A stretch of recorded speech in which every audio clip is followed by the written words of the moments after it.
you said, I mean, we were paying for a couple of months, you know what I mean? Like, get set up for $2,000 supposed to cover, you know, some, you know, down So when payment.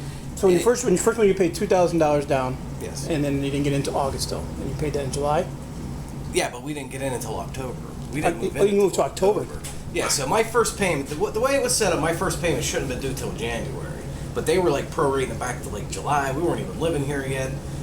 And that's where everything got confused. And they brought me to court. Like, I was paid up. They took you to court? Yeah, they took me to court. I was paid up. Okay, listen, I was paid up, and I'm sitting here in court. I'm like, I have the receipts. I said, we did not move in. She was like, well, you signed the contract in July, so where's August and September? You know, and I'm like, well, or they were looking for April and May or something like that. And you didn't move in till October. And I didn't even move in. And I'm saying, listen, I was told before when I put the $2,000 down, I didn't have to pay until I believe it was January, which I paid January, February.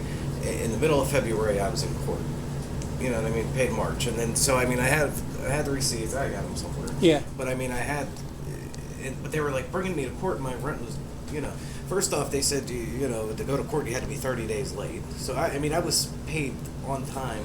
Yeah. See, I think DJ may be giving them false information to the owner. That's why that you were, because he was saying that you were behind. And I think you were caught up.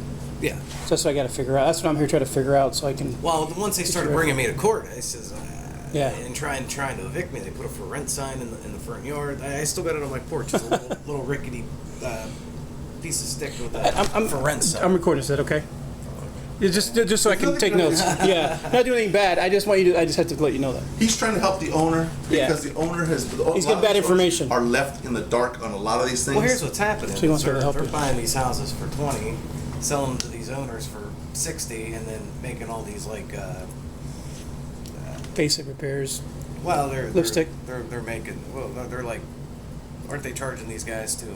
Well, DJ was buying the houses for about 20, and then he'd sell to the investor for between 40 and 50, and then the renovation. I did the renovation on this, and I think we did it for about 9,000, 8,000, and we had to redo the ceilings. I have the before pictures of this place, and we had to gut this basement out, and what he's doing is now he's got the investors into it for say about 60. Then he does the land contract for about 85, 95. Some people are paying 95, almost 100,000 for the houses, and the values of the houses are in the 40s. Some are in the 20s, 40s, 50s, 60s tops. And people you cannot go to the bank right now and refinance this house. No. Impossible. Yeah. And the investors are left in the you're dark. so upside down on it. I mean, Yeah. there's no way. Yeah. And the investors, the people who bought the house, they're told the house's value is in the 90s, 80s, 90s. It's nowhere near that. Yeah, this house isn't worth 60, maybe 60, See, maybe 60. And some of the Because investors, it's 16105, and that's the only reason it might be 60. and some of the investors are getting in trouble for something they didn't even know was going on. So that's what we're trying to figure out. We want to get everybody Here, taken care of. Like, yeah, we actually went through somebody to try to buy, to see if we could actually buy the house. And he goes, oh, there's too much into it, and you're not going to be able to buy it. DJ, I'd like to actually buy it without the stupid land contract. Well, let me talk to Glenn. Maybe I can do that for you. And, when I figured out the payments with the land contract for 30 years or whatever it wasn't like an $86,000. The way it was, it would have cost $230,000 for this house. And when I brought that up, he goes, well, you're not going to be in there that. I'm like, listen, if I You're not going to be in there that long, so he's planning on you leaving. Yeah, if I paid here, if Do it I again. paid, whatever it was, there's no way if I could get a $140,000 mortgage and pay what I was paying here with taxes and everything else. You know what I mean? Would you be interested in purchasing a house if the price was the right amount? That's where it was, right? Absolutely. Okay, I'll look into that for you. Yeah, absolutely.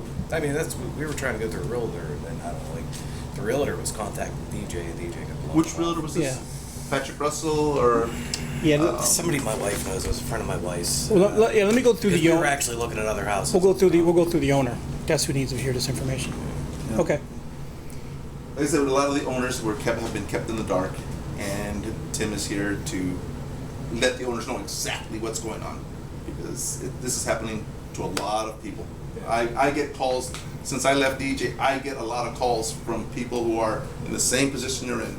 I'm upside down here. I tried to go to a bank and get a loan for $95,000, and the house is actually worth in the 20s or in the 30s. Yeah, Who's going to lend money on that? Yeah. It's not going to happen. Not going to happen. So that's why we're here, just to let you know. Well, thank you. Thank you.